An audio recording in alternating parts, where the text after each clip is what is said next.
Alrighty, so today we're going to do the season preview of the New England Revolution, and there's no doubt that Revs fans cannot wait till this season begin because they want to wash the bad memories that they had last season. I mean, safe to say that last season was a catastrophic season for the New England Revolution, a team that had MLS Cup aspiration, and maybe for some had some CCO aspiration of winning the whole thing and becoming the first team to do so, and no, they end up crashing out CCO in a heartbreaking fashion, and really that was kind of the turning point to a point where they just never got it going.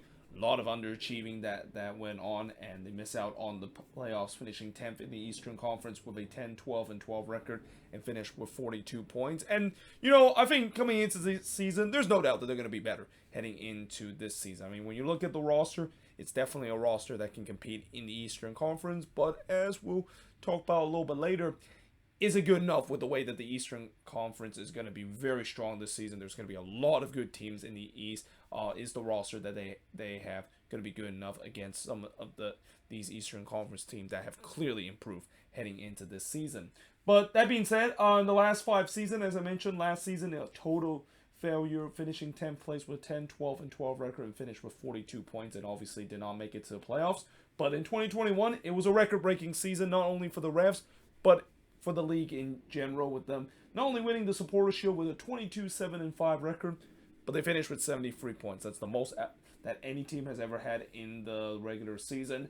But all that, they did lose to NYCFC in the second round, and I know there's a lot of Revs fans will use the excuse, the fact that they had a 24-day layover before that game is over, and obviously the schedule maker didn't kind of gone in their favor, but at the same time, you still have to play the game, and that NYCFC themselves, they also had a bit of a layover, and that if you want to win MLS Cup, you gotta overcome that adversity, and the Revs just weren't able to overcome that adversity, and basically fell flat in the first hurdle of a chance that really, I think that was maybe the best chance and the best year for them to win MLS Cup. But they did came very close in 2020 in the COVID shorting year, despite the fact that they did finish 8th place and were able to make it to the expanded playoffs. They actually went very far into it with an 8-7 record, and doing that part, they also eliminated the Supporters Shield winning side and a team that looked like had MLS Cup aspiration, the Philadelphia Union.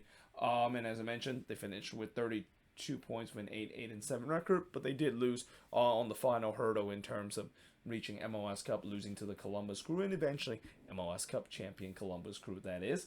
In 2019, they were able to make it to the playoffs in 7th place, and that's considered a success because it's been a long time since the Revs were able to make it to the playoffs, and that was, I think, the first year in like 4 seasons that they made it to the playoffs with an 11, 12, and 11. And this was when this team was starting to build something special. But they finished with 45 points, and they did lose to Atlanta United in the first round. And then in 2018, they were still in the midst of trying to shake off the disasters that they had for the past couple of seasons by finishing in 8th place with 10, 11, and 13 record, and finished with 41 points, and obviously did not make it to the playoffs. Now, in terms of some of the transfer that they made, they didn't make a lot of big signings, but definitely made some well-known kind of inter kind of MLS kind of signings with well-known guys like Dave Romney going from Nashville to the New England Revolution, that I think he's going to really boost that back line. And also, depending on which formation that the Revs are going to do, which I'll talk a little bit about which formation Bruce Arena is going to use, he might be a regular starter. I mean, between him and Henry Kessler and Andrew Farrell, they're going to be really fighting for those 2 spots, or maybe even all 3 of them will be playing in that back line if Bruce Arena decided to go free at the back. They also got Latif Blessing from LAFC, and I'm glad the fact that he's been able to move on to another team, because it's pretty clear that his time with LAFC was coming to an end, with him just dropping lower and lower down the depth chart as the season goes along. They also got Bobby Wood from RSL, and they're just hoping that he can, of course, stay healthy, because we saw what he can do last season with RSL. The fact that when he was healthy, he was definitely a danger man in that number 9 position. And in the draft, they also got Josh Boma. In terms of players that is leaving the team, not a lot of players, again, leaving the team. Usually when you see a team, as I've done in the season preview series this year, we see a lot of names that is departed, mostly depth piece player and maybe some key contribution. But for this team, there wasn't really a lot of key names that kind of left this team. I mean, there were a couple of depth players that left this team. Wilfred Captoon is one of them, and then of course had Ishmael Tajiri-Shradi. Which, funny thing, I think they got him. I think maybe last season, and I don't think he actually played a lot of minutes. In fact, actually, now that I'm thinking of, I don't think they actually got him last season. Didn't they get him in the off season? And the fact that they decided that, yeah, we're not going to have him. We're going to just sell him off to another team. And I think a lot of that has to do with the fact that he had a massive knee injury that, the Revs thought that, oh, yeah, that's pretty bad. Let's not even think about getting him kind of sidelined and then recover to be back in the team. Let's just ship him off to Cyprus at times. Then they, of course, lost to Clement Diop, who joined Atlanta United. Edward Kisa, who, of course, went to the USL Championship to join Pittsburgh Riverhound. A.G. De La Garza, of course, retired from this team. John Bell went to St. Louis City as part of the expansion draft. Emmanuel Boateng was denied, well, I wouldn't say denied, but he was part of the roster cut that they had. And also another player that retired for the Revs in Brad Knighton, longtime veteran goalkeeper, and kind of just a backup goalkeeper for this team, also announced his retirement. Speaking of goalkeeper, talk about strength and weakness.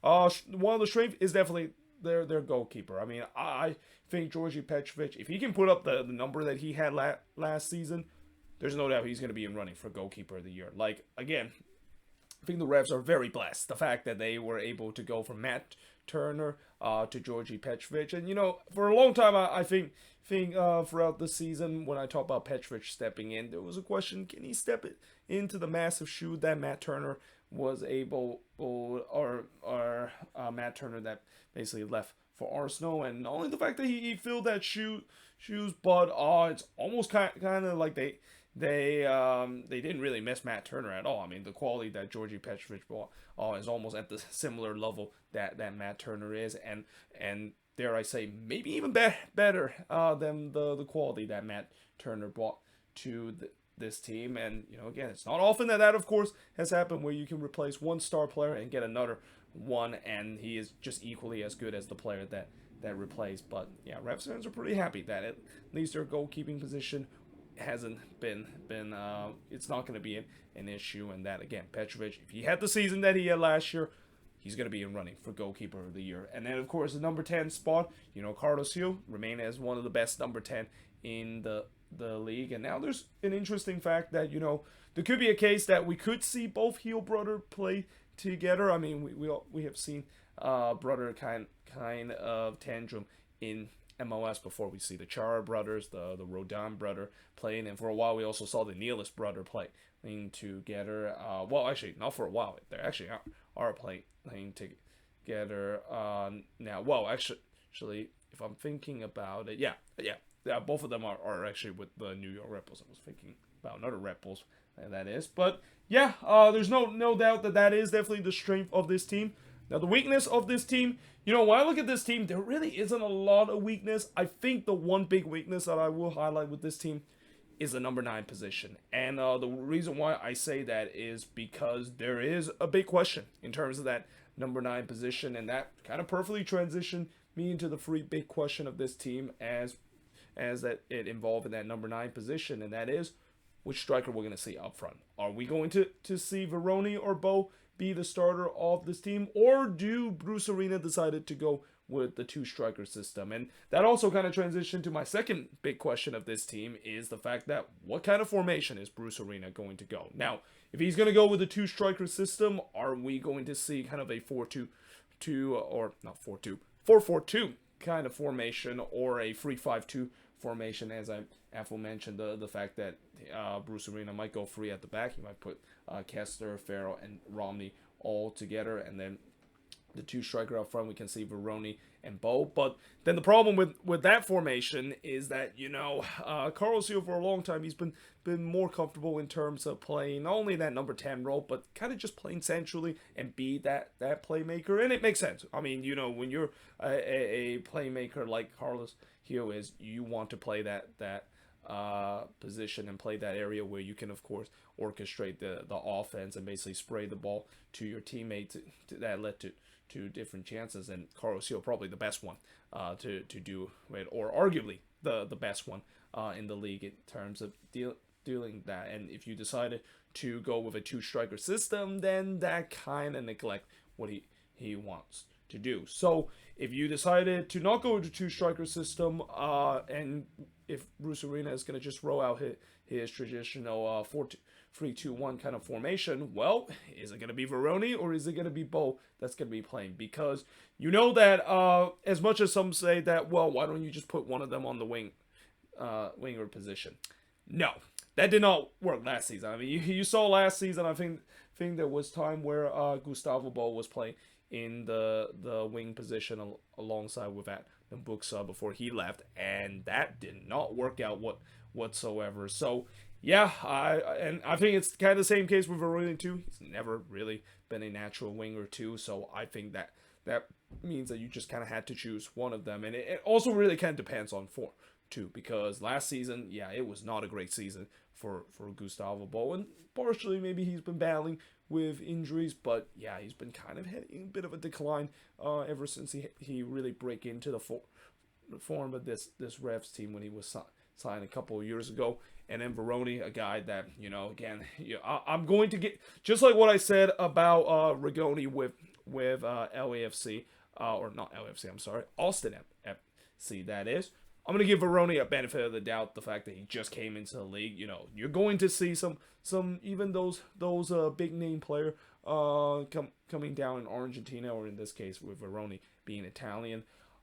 You're going to have them take a while before you really need to make the judgment of whether or not this is a good deal or this turns out to be a bust. And while Veroni is kind of trending toward that because he had a bad start to his time in MLS, who knows? Maybe he'll learn the system. He can really fry. But again, if Bruce Arena is not going to go with the two-striker system, it really depends on which striker is going to be the more informed one, and that would be the option. And then after that, the other issue with that, and this is kind of something down the line, is that one of them probably is not going to be happy and they want to move on. But like I said, I think that maybe is another thing that they'll deal with in the future. Right now, they just need to find out which is a good number 9 for their attack that they're going to use. And then, of course, the last thing that is a big question with this team, with no CCL, will we see a much fresher and motivated Revs team?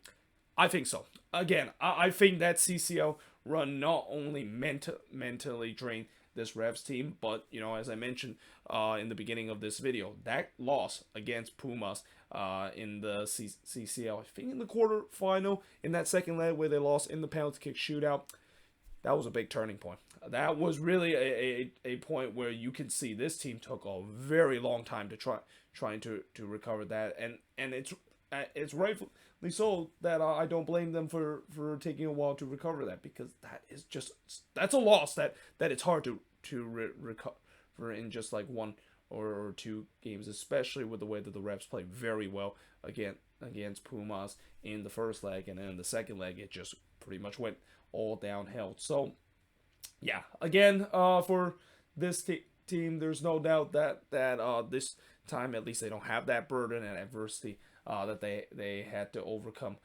with CCL last season. But again, this team, last season there were a lot of underachiever. Can those players be much better and play up to their potential? If they can, this team can easily be a top 4 team in the Eastern Conference. And then, of course, the bonus question with this team is the window started to be slamming shut on this team with more competitive team in the Eastern Conference. Again, I feel like their best chance to win was 2021 when they won the Supporter Shield. And that, again, as the season goes along, I mean, this is still going to be a good team. I mean, they have a really good core that I think at least they can run for a couple of years. Although, again, there's the question of, if Bruce Arena decided to retire, can you basically hire the right head coach that can continue to guide this core to be decent and eventually reach the promised land of going to MLS Cup and finally winning that elusive trophy that this team has been haunting them for so long.